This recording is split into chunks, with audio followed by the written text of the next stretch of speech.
Halo sahabat semuanya, selamat datang kembali di Satu Tingkat, tempat kita membedah dunia dari sudut pandang yang nggak biasa. Pada video kali ini, kita akan membahas tentang Turki dan Serbia, dua negara yang selama ini identik dengan dinamika Eropa, sedang menatap peluang baru untuk bergabung dengan BRICS. Di sini kita bakal kupas tuntas bagaimana kedua negara ini berani menantang status quo, meninggalkan kerumitan birokrasi Uni Eropa, dan membuka lembaran baru di panggung global. Pembahasan kita kali ini bakal bikin kamu mikir ulang tentang siapa sebenarnya pemain besar di dunia ini. Jadi pastikan kalian nonton sampai akhir dan jangan sampai ketinggalan setiap detail yang bakal kita ungkapkan. Pertama, kita bahas dulu apa itu BRICS.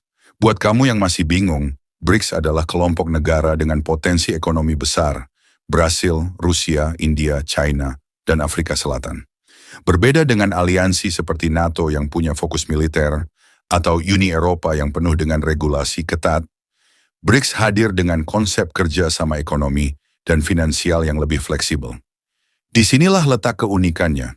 Tiap negara bisa berkembang sesuai karakteristiknya sendiri tanpa harus terikat persyaratan politik yang ribet. Makanya ketika Turki dan Serbia melihat peluang ini, mereka nggak cuma mencari alternatif ekonomi, tapi juga kebebasan untuk menentukan nasib sendiri. Ngomong-ngomong soal Turki, negara yang selalu dikenal sebagai jembatan antara dua benua ini punya sejarah panjang dengan keinginan bergabung dengan Uni Eropa. Namun, realitanya, prosesnya penuh rintangan dan tuntutan yang bikin frustrasi. Dari sinilah muncul keputusan berani. Presiden Recep Tayyip Erdogan menyatakan minat Turki untuk mengincar BRICS. Dengan posisi geografis yang strategis, Turki punya peluang emas untuk mengendalikan rute perdagangan penting, menghubungkan pasar Asia dan Eropa, dan memperluas pengaruhnya di panggung dunia. Bagi Erdogan, bergabung dengan BRICS bukan sekadar soal ekonomi, tapi juga cara untuk keluar dari bayang-bayang regulasi Uni Eropa yang terkesan kaku. Sementara itu, Serbia juga punya cerita unik sendiri. Selama lebih dari 1 dekade, Serbia telah berusaha untuk meraih keanggotaan di Uni Eropa. Dari ajukan permohonan sejak 2009 hingga dinobatkan sebagai kandidat resmi di 2012. Tapi setiap langkah selalu terhambat oleh tuntutan Uni Eropa, terutama soal pengakuan Kosovo sebagai negara merdeka. Bagi Serbia, mengakui Kosovo bagaikan mengorbankan kedaulatan nasional yang udah terpatri sejak lama. Ditambah lagi, hubungan erat Serbia dengan Rusia membuat posisi mereka makin kompleks. Jadi ketika opsi bergabung dengan BRICS muncul, Serbia melihatnya sebagai jalan keluar yang nggak hanya menawarkan keuntungan ekonomi, tapi juga memungkinkan mereka menjaga hubungan strategis dengan Rusia tanpa harus kompromi identitas nasional. Keren banget ya. Sekarang, mari kita renungkan, mengapa negara-negara ini justru melirik BRICS? Jawabannya terletak pada pergeseran global yang makin jelas. Dunia sedang bergerak menuju era multipolar, di mana kekuatan nggak lagi terpusat pada satu blok saja. Uni Eropa dengan segala birokrasi dan tuntutannya mulai terasa mengekang bagi beberapa negara.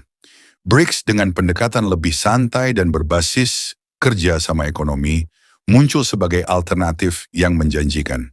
Bayangkan, jika lebih banyak negara mulai mengincar model kemitraan yang satu ini, bagaimana peta kekuatan global akan berubah. Ini bukan cuma soal ekonomi, tapi juga tentang bagaimana kita mendefinisikan kembali konsep kedaulatan dan identitas nasional di era globalisasi. Enggak hanya itu, ada juga dinamika internal dalam BRICS yang menarik untuk diulas. Meskipun anggota inti BRICS punya tujuan yang sama untuk menguatkan ekonomi mereka, perbedaan budaya, sistem politik, dan orientasi ekonomi tetap menjadi tantangan. Tapi di balik perbedaan itu, justru terdapat potensi kolaborasi yang unik.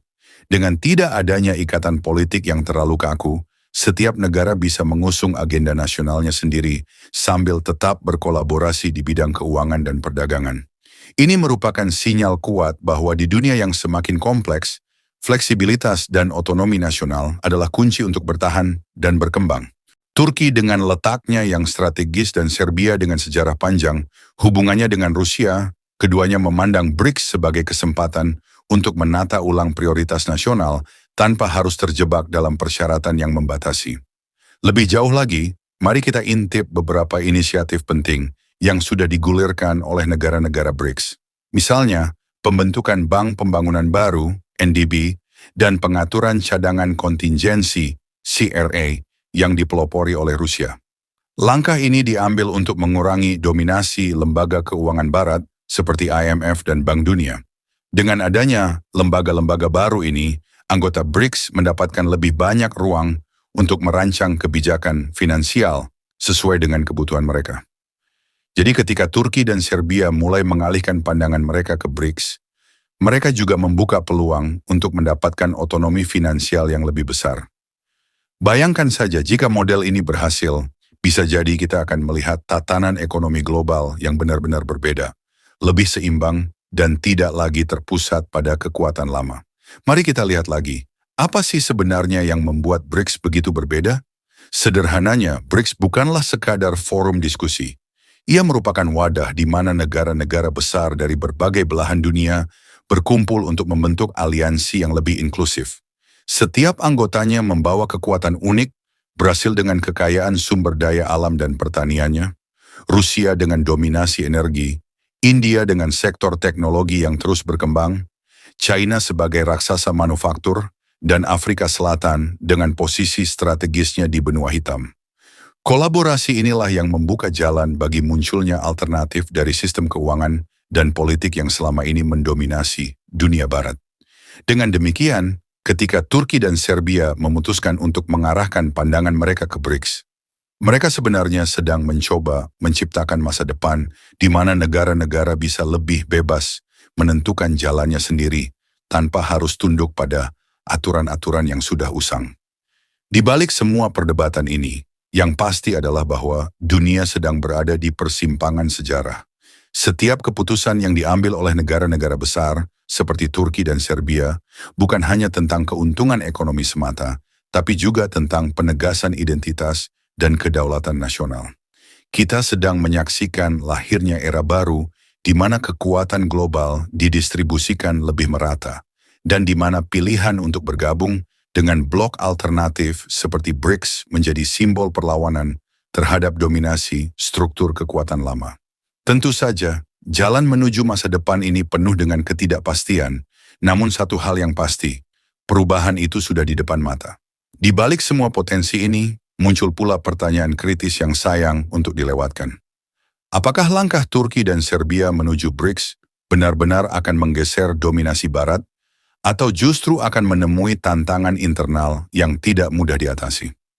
Di satu sisi, kedua negara ini jelas ingin merdeka dari rantai birokrasi Uni Eropa yang terasa usang.